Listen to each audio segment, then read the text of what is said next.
Need to reset your first alert smoke and carbon monoxide detector?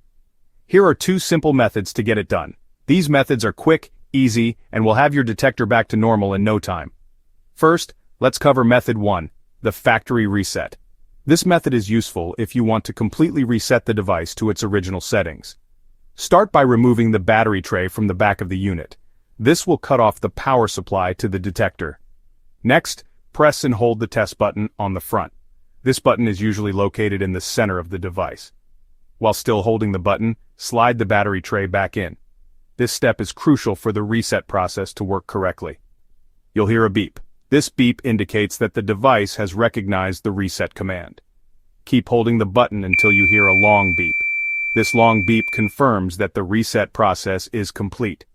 Once you hear the long beep, the reset is complete. You can now release the button and your detector should be back to its factory settings. Now let's move on to method 2. This method is a bit simpler and is often used for a quick reset. Step 1, remove the battery. This will ensure that the device is completely powered down. Next, press and hold the test button for about 15 to 30 seconds to drain any leftover power. This step helps to clear any residual charge in the device. Now, insert a fresh battery and make sure it's positioned correctly. A properly placed battery ensures that the device will function as expected. Finally, test the alarm by pressing the hush button. You should hear a few chirps confirming it's working. And that's it. Your first alert smoke and carbon monoxide detector is now reset and ready to keep your home safe.